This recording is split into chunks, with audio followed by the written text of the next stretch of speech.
Any thoughts on the next year and sort of what you anticipate seeing? Yeah, I mean, I think it'll be, yeah, I think a lot of it'll be kind of this sort of like appreciation of like, okay, so all these new things have started. How do the realization, right? So I think we see that in the talks that we've been getting pitched and in the kind of like, things that we've been producing that we're getting responses to. So it's less about the kind of like, okay, um, yeah, AI is really exciting. Like that's been and gone. It's like, well, how do these various tools, how do I do a thing off the back of that right now? So it'd be like just looking at a talk that we've got coming up.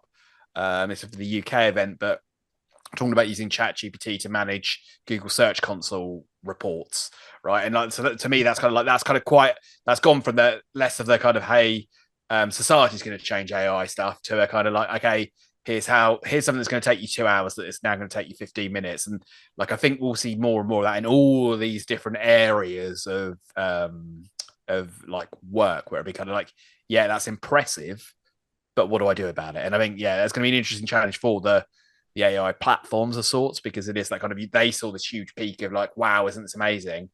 And then I think a lot of people have just forgotten about it, right? And like, Yeah. like the AI generated, I'm a big fan and use Midjourney a fairly decent amount. Um, I'm seeing less and less of that kind of like, wow, look, I made this amazing image, because once the novelty's worn off. So it's that Right. kind of the classic sort of like Gartner hype cycle, which I'm sure many of your kind of like audience will be familiar with, which is the kind of like, yeah, the peak of whatever it is, hype, and then the trough of disillusionment, they call it, and then the plateau of productivity. I think we're kind of, yeah, I think a lot of technology is going to be moving in initially into that peak of disillusionment, right? Whether the hype dies so much that people go, oh, it's a waste of time, and then yeah, we'll settle on something that's kind of perhaps somewhere between the crazy hype and the kind of the backlash. You are listening to Power Marketing with Kevin Lee. Kevin and his agency Did It have helped thousands of businesses win through superior marketing, as have his books, articles, speaking engagements, and the E-Marketing Association Power Marketing podcasts. Here's Kevin.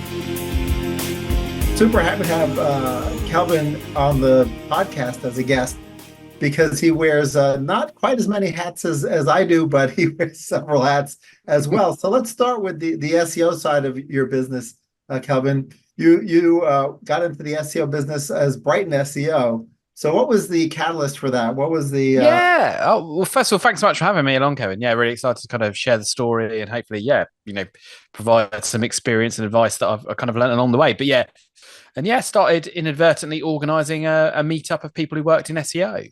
So initially, it was very, very small scale. So kind of 20 odd people in the upstairs room of a pub, and that 30 people showed up. So next time around, we booked a slightly bigger venue for 100 people, and 120 people showed up. And then we went through this whole process of just moving into bigger and bigger venues. And yeah, now the event is 3 times a year, so twice a year in the UK. That's where we started. The UK event, we get 4,000 people each time from about 50 different countries. And yeah, last year in November, we launched in San Diego in the US. So that was our kind of first foray into the US market. And yeah, more recently, we've acquired a couple of other shows in the space, and we're in the process of kind of integrating them and launching them as well. So that's PPC Hero and HeroConf, which is a website and a associated paid search and paid social event, and Search Love, which has been around for a number of years as well. So yeah, increasingly busy over time. But yeah, it's kind of like it, yeah, fell into it because I was a search marketer, liked chatting to other search marketers. And then we found in our early events some unique aspects to how we organize the event that I think kind of really resonated with people. And yeah, just kind of kept, each time more people want to come, we booked a bigger venue basically. So yeah, and grew from there. Yeah, well, clearly there was some white space in the category from an events perspective. And interestingly, one of the other events, which also focuses on SEO, PubCon, started in a pub and was named after pubs. And I believe it was also started in the UK, despite the founder being here in the States. So it seems like alcohol and SEO seem to go together in interesting ways. Yeah, I mean, I certainly think it's certainly it. I'm sure this is the same with PubCon as well. It's that kind of it. it's a relaxed attitude, and I think that's that kind of been the kind of like we're in an informal social event, and obviously that we think the talks are really, really important, and that's a big part of why people come. But we're also aware that a lot of our value as an event is getting like-minded people together in the same place to sort of like, you know, meet and learn from each other and have a good time and kind of catch up with people who you might have worked with, you know, 5, 6, 7 years ago, you know, an old client you might have worked on, you know, all of these things where it's kind of, yeah, there's a huge amount of serendipity in events. And obviously like it's a space that's been kind of like heavily affected by COVID a few years ago. And I think it's kind of interesting to sort of see this resurgence that there are so many things that you can do online and video conferencing, like the, you know, the ability to do the podcast we've got here. All of that's been growing, and all of that is, you know, does great things for the industry as a whole and sharing knowledge. But there is also still kind of, I think, a quite important place for, you know, people physically gathering in a space to learn from each other. Yeah, there's definitely something to be said from both the education and networking perspective, but of course also from a sales and marketing perspective. You've got exhibitors who are interested in being in those kinds of environments, which, you know, facilitate the ability for these events to exist. So since there are several brands that these events you're sort of co-locating at the same time, in particular at San Diego, where I'll be speaking, and we'll also be doing the free charity headshots as well for those folks who need a new headshot while they're at the event. But hugely popular, like incredibly popular. So yeah, it's one of those things that definitely seems to strike a chord with people. Got some great headshots out there, I think people apparently did. Nobody got a new headshot during COVID and still hasn't. And so there's some pent-up demand there. So we're looking forward to being there in that role, and I'll be speaking as well. I'll be on the paid side for this particular event in the topic that I'll be covering, but I've obviously covered SEO topics as well. So should they just reach all of these brands from your LinkedIn profile, or should they go to the individual URLs? Yeah, so we're kind of the two shows. So at the moment, we're concentrating on Brighton SEO and HeroConf. And HeroConf sort of has its own website. Essentially, for the people who are there present on the day, it will be kind of 2 co-located events, and it will essentially be a couple of tracks of paid search and, you know, 3 or 4 tracks of SEO running concurrently. But yeah, the HeroConf one lives at ppchero.com/hero-conf. And yeah, that's where that spun out of. So the event, when it first was launched, was kind of like a publishing website first, and then sort of became an event off the back of that. And in more recent times, I think the event became a bit more of the priority than the publishing side of things. But that's been something that, like, yeah, post deal, we've been trying to reinvigorate, and yeah, like, you know, very much welcome, as I'm sure many of the listeners to the show or viewers of the show, you know, if they ever want to contribute, we're very much kind of on the lookout for contributors of people who work on the paid search, paid social side of things as well. Great. And will the people at the show be able to sort of, if they have interest in both, attend both sessions? Yeah, that's very much kind of, there's, yeah, like the ability. So they're kind of, the idea is, I think if you were a paid search person, you're only interested in paid search, there's plenty there for you to do entirely that. If you're very much just a natural search person, you've got that as well. But, you know, increasingly and, you know, like practically, generally the lines between the two don't neatly divide, do they? And that kind of things, as you know, as your experience yourself kind of speaks testament to. And yeah, it's kind of, there'll be that kind of opportunity to go, well, I really want to learn about this bit now, but there's a natural search. And yeah, it kind of like works from a branding perspective to have the distinction there as well. But there's kind of, we also think it's you can choose your version that you want. You can have your just paid search side, just your natural search side, or if you want to kind of move between the two, there's the scope to do so as well. Yeah, one of the hot topics, certainly, I've still got a pretty active SEO team, even though probably more of my revenue is managing paid media of all types, including search and social. Still have a pretty active SEO team. And one of the areas that our clients are getting a little obsessive about, rightly so, is AI visibility, which is a completely different algorithm than a SERP, right? As the SERP starts to disappear, not in most cases, but in enough cases that it's important to add to the mix, is this idea of, well, how do I show up in the LLM result? And what's fascinating is that some of the strategies and best practices in SEO actually do feed the LLM as well. And we've been spending a lot of time educating clients on where that intersection lies. Has that been a big part of your agenda in planning out the? Yeah. I mean, I think it's inevitable in pretty much every sector. So obviously, digital marketing, particularly, I think is one that's kind of going to be probably at the vanguard of the shifts of AI influencing our day to day lives. I do feel like I know people who run other events in completely different sectors, and AI is a big part of what they're talking about. But yeah, very much so in the world of marketing, because it is quite practically it's going to have some impact in terms of how people online are discovering information. And so that's going to be quite profound. The experience of search is probably I don't like to be one of these people. Sometimes there's people who kind of go, everything is dramatic and all changing all the time, and everything's always dramatic. But it really does feel like the presentation of the search experience on Google, and more generally how people are interacting with the other, like ChatGPT is like the prime example, is there's a significant behavior of user change occurring. So there's a huge area of that I think is a key topic, which is top of mind for all kinds of people working in search. But also there's the connected side of that, which is like, well, how does this change our workflows?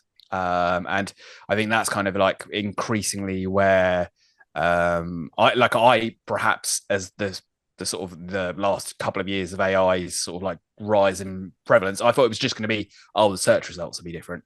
I don't think I'd really appreciate the huge complexity and variety in terms of how people working in search are using these tools to do their job better. And actually, I think, there's the very extreme spammy end of how they can be doing it. But that I'm far more interested in is, well, what's this actual, like, how can it make everyone 5, 10, 20% more productive, and then allow them to kind of concentrate on the areas that are, going to be most valuable, that they're going to have, they're genuinely doing useful work rather than doing busy work. I think it's a real shift in how I've seen it on, like, the day-to-day role of a digital marketer. I think will be quite different in, if we think like 3 or 4 years ago versus, 18 months from now. I think it will be quite a different list of day-to-day tasks that people are participating in. Yeah, sure. Certainly content creation, content ideation, and then visibility are all AI related elements of what's changing in the world of SEO.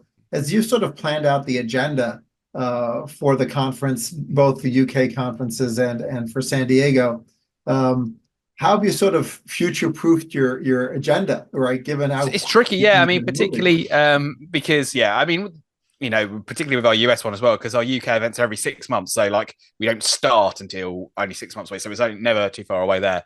Whereas the US, we have been a little bit more kind of like ahead of ourselves, which in some ways is quite nice. Because it allows us to sort of think about who we've got and get all the logistics. Operationally works quite well. But the reality is like I like titles where they're quite timeless, but then the detail can be quite topical. And I think that tends to be what I find is kind of the quite nice sweet spot where you've got, well, we're not expecting, the talk hasn't been decided, the detail of what someone's putting together for their presentation probably doesn't get confirmed until 6, 8, 4 weeks out from the show. Right. But I think there's sometimes a temptation, and like I fall into this trap when programming events, to kind of go, what's the shiniest new thing? And kind of dedicate all of your attention to that new thing. And then sometimes perhaps take a little bit of an eye off the fundamentals or the things that aren't quite as tumultuous or changing. And I mean, I'm personally very guilty of that. When I used to speak at a lot more events, I've looked back at some of my decks on SlideShare, and it's like, well, when I was talking, I basically spent like 12 to 18 months talking about edge rank and kind of like, the kind of algorithm of how the news feed was, and talking about how that, that was going to be the most important thing that people need to be thinking about. And now look back on it in kind of quite fond terms and thinking, I kind of missed the boat on that one there. So when choosing our talk titles, kind of think, if it's something that I think is going to be interesting in 6 months' time, that's probably a good sign that it's a good talk. But also know that like it's a dynamic place out there at the moment, and you've got to leave some room for that kind of last minute flexibility as well. Sure. One of the challenges I've faced when I've assisted in doing programming for events, where the E-Marketing Association has done a little bit of events, programming tracks, for example, at other events, is trying to find that balance between the sort of hands-on and tactical work that needs to get done to accomplish whatever it is you're doing, paid search or paid social or organic SEO.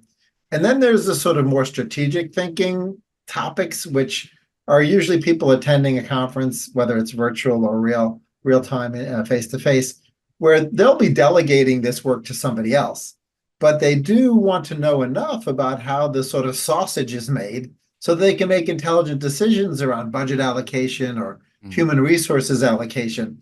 So as you think about topics for an event and you're thinking about attendees to events, and you sort of want to span all the way from the CMO potentially down to the, ones doing the work. Is there a way that you think about that from the perspective of, listen, I'd like to get the strategic thinkers there, but I also want to make sure that we teach the people how to make the sausage? Yeah, and I think, there's definitely kind of in our thinking, there's kind of like there are multiple audiences that an event is trying to do. That's why I quite like our events multi-track and other events are single track, and there's lots of pros to being single track. Right. It's like logistically easier to do. It kind of means you've got a guaranteed audience for the speakers, but I do quite like the flexibility that when choosing a session, I don't kind of have to go, does this appeal to everyone? It's kind of going, actually, ironically, I'm almost kind of going, well, what's the smallest segment of audience that this will be really, really valuable to? And yes, there's that in terms of topic, but there's also like an appreciation that there's different formats within your event and different styles of learning that different people are going to have. And that'll be, like anyone with training experience will kind of know that different people are going to learn and respond to things in different ways. So yeah, it's about kind of hedging bets and having multiple options there to do that, but also kind of just being aware of it, right? That there's going to be an ebb and flow of the day when you're selecting your speakers, or, it's kind of an appreciation that different people are looking for different things. And what we've tended to find, and we're moving a bit more in the direction of, is kind of realizing that certainly those kind of big picture strategy talks are useful, but the more senior, more experienced people, we've tended to find benefit a lot more from kind of peer-to-peer conversations and learning.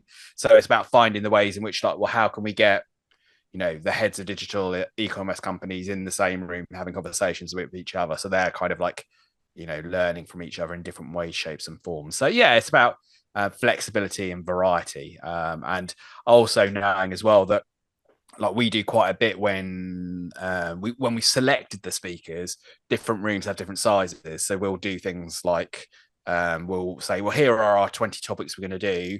Audience, you tell us which of these you're most interested in, and that allows us to sort of go, I don't assume that I've got like a complete or omnipresent view of what every single person in the room's gonna want. I kind of go, well, let's ask the audience and survey and that kind of thing. It's never been easier to kind of solicit customer feedback in various ways, shapes and forms. So it's mad not to be considering that when programming any like a conference like ours, but equally it's the same kind of story of producing the editorial content for a website or that kind of thing, and like using those tools that you would have to do that, and then soliciting the feedback afterwards, right? Which is to kind of go, well, did people say that we had too many strategic talks and not enough practical ones, or vice versa? And like accepting that it's kind of like a feedback loop that you're trying to create with your audience.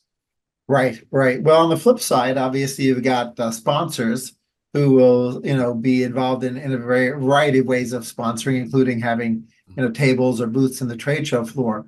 So how should they think about who the attendees are most likely to be, in particular for the US event? Because I don't know if that's the next one coming up, but certainly the next one I'll be involved in. So who should they expect to see there? Yes, it's a real mixture, as you say. Like, I mean, certainly lots of search specialists, and I think that's kind of a thing that we kind of make clear to people when they're involved in the event. Yes, we do get quite a lot of senior generalist marketers, and we're very welcoming to them, and kind of like definitely like within our marketing of our event, we want them to attend because they're kind of like a high value attendee from their experience and the knowledge that they're able to impart. But yeah, it tends to be, by being a specialist search event, that does kind of narrow to an extent there as well. But it's those heads of search, and it's also kind of interesting as well is that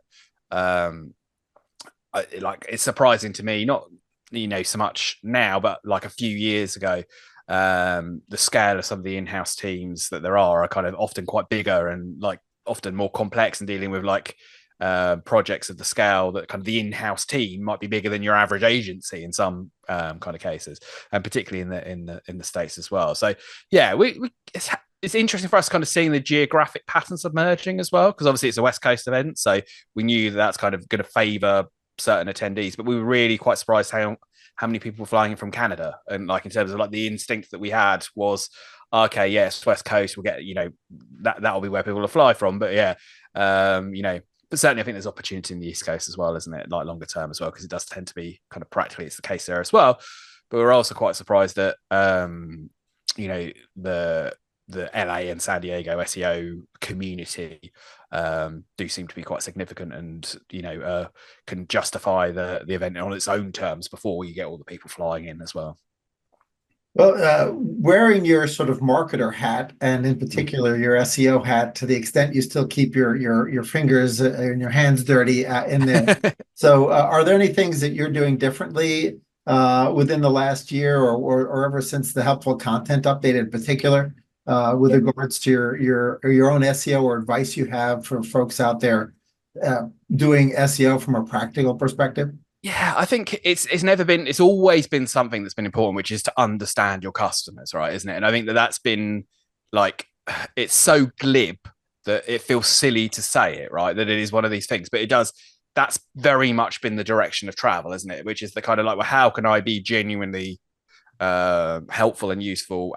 But that genuine helpful and usefulness only comes from having an insight, or a kind of observation about the pain points or needs of your customers, and I think that's like very much the way that's headed. And you only need to look at the kind of like how easy it is to produce like low value content now, that like actually that kind of, it's like, how can you genuinely be distinctive, have a voice, have an opinion, build a connection over a period of time? And like, it's not going to be like, not every product I buy I want to buy from someone I know and trust, but it's amazing how frequently you'll kind of go, okay, well, why did I buy this? It was because it was recommended by here, or it was the brands that were recommended in these forums that I participated in, or this specific social network that was there. So I think you can't fake it really, which is to kind of be a genuinely useful product. I think that's only going to be more and more of the role of digital marketers, is to kind of go, well, how can we understand how to make the product more useful in the various ways in which it does? And I think search behavior can form a part of that from an SEO perspective, but also it's that kind of, again, as we're talking about in our context, a feedback loop. So that kind of, like, how does the like feedback or reaction or response of your customers, how is that then feeding into your content, but also feeding into the product itself? Because the better the quality of the product is, the better chance you've got of be getting those recommendations, of be getting that kind of like becoming core and central to that community. Yeah, it's interesting, obviously, how the last update, or the last major update, was named as the helpful content update, and how that dovetails in with social media, right? Because great content also bubbles up in the social media algorithms, right? And so great content will be feeding SEO, great content will be feeding social, and great content will be feeding the LLMs. So yeah, it is glib, right, to say that your content should be authentic and your content should be great, but it's really a guiding principle to digital marketing overall as an umbrella. And the other fun thing about the sort of helpful content update, as it relates to, as one thinks about it from a Google engineer or Bing engineer perspective, is that while they haven't said that AI generated content is completely prohibited, it doesn't tend to be as helpful, because it tends to be regurgitated, right? It's basically just regurgitation of content that's out there. Whereas social media content and co-created content and things like what we're creating right now tend to be hopefully helpful, right? And I think and that'll lead to, that's what the AI should be used for, which is kind of taking that genuine insight or observation and presenting it in different ways, right? So it'll be that kind of like, okay, well, how did you have a great podcast conversation and use AI to transcribe it? And then that process of that is significantly easier than it would have been before. How do we take this 25-minute video conversation we're going to have and chunk it out into make the editing process, make it much easier to do that, right? And it's those are the areas where that it's not the kind of write me a 1,000-word blog post in ChatGPT that comes out as only 750 words anyway. It's like, that's not the thing that's going to be there. But it's like, okay, I know these 500 great documents that are there. Let's summarize them and use the tools to, and it's if it's easy, then it's low value, right? Isn't it? If it was hard work in the various ways that hard work can manifest itself, i.e. time or effort or knowledge or expertise or network or community, if it's harder to make, then it's going to be higher value and harder to, like, for someone who doesn't care to produce. Yeah, it'll be fascinating to see. I mean, obviously, this goes up on the e-marketing association's YouTube channel, which of course YouTube transcribes for the benefit of searchability, but also for the benefit of being for people who maybe have sight disabilities. They can not just have the audio but the transcription, and that's super valuable. It's not clear whether Google will continue to allow that to be crawlable by ChatGPT or Claude or Perplexity for that matter. And so Google may decide, well, I'm going to keep this content for Gemini and myself in the future. So there's a lot of nuances to content and where it lives and how it ends up manifesting itself in AI results and search results in the future. And there's some really interesting questions about ownership and copyright, even like, so as we record this, there's kind of like quite a major story breaking, isn't there? That's been about kind of the lack of following the robots.txt, like in terms of like content that people actively said, we don't want AI LLMs to be trained on this, being trained on it. So it's kind of, there's going to be some really interesting patterns of how this shakes out in the coming years in terms of, even if these products are able to achieve the product fit and the valuations and the ambitions that they've got around them, even if they're able to achieve that, which I think like there's some questions about the kind of the scale of the ambition might be higher than the reality of the market that's there. There's going to be some kind of quite interesting, like, well, would you have to roll back to an older version that didn't have this? How do those products work or operate when they didn't have the permission there to do that? So I think that's definitely going to be a growing pattern where, as these AI first companies come to prominence, they're kind of like, there's lots of questions being asked about the legitimacy of the data that they've used to train that. And I'd hope for their case that that they've done what they should, but it certainly doesn't seem to be the case from lots of evidence and examples around that. That's for sure. Yeah, it's funny. It's sort of brought back to the surface something that sort of had existed and sort of faded into the past, which was this content of authorship above and beyond the domain name, right? Certainly from the classic SEO basis, it was more about, well, what domain is this content sitting on? But as you start to think about content that is created by AI or potentially created by journalists or influencers, the who might be equally important to the where as far as the domain. And there used to be this idea of authorship schema, and it's sort of like faded into the past. And but I sort of feel like that may be bubbling back up to becoming important, right? It's not just that it's sitting on the New York Times or that it's sitting on the Wall Street Journal or that it's sitting on BBC. It could be, well, who at the BBC, which journalist, which video journalist, or who created this content might end up being important. And do you have some thinking on that? Is that? Yeah, well, I think that's a really interesting pattern because there's also this kind of like substackification. I don't know if that's a word that's been used, but like certainly, like I know that there's 3 or 4 newsletters that I subscribe to that are essentially journalists who. The reason it's a newsletter is because it's a relatively easy way for them to monetize their audience, right? But kind of Garbage Day, I'm a big fan of. Strategy, I don't know if that's quite how you say it as well. And there's also Stephen Bush, who's a FT journalist, and those 3 like different, like one's politics and news, one's kind of the broader digital strategy, and then the other one's a bit more kind of like internet culture. And between those 3 newsletters, they shape my media experience, as it were. And I'm respects their opinion. And it's going to be the same on social media as well, the kind of people that you have these connections to. So yeah, I think it's kind of going to be interesting, isn't it? Where it's this like the media ecosystem that people have might well be a little bit more tailored and unique to them in that kind of environment. So yeah, that's certainly an interesting pattern, isn't it? Because the rel author kind of thing does feel like it's like, well, Yeah. should these AIs be ignored? What they're doing is summarizing and removing the content from the email archive that's hidden away, or the like horrible website that's got too many adverts on it, and like, yeah, like actually acknowledging that like less of the kind of the AI is the all-knowing answer to this question. It's more kind of, well, I've summarized and seen these responses, and here's what these people said, and then it's like a user interface experience change rather than kind of like the attempt to, you know, answer all these questions with no attribution.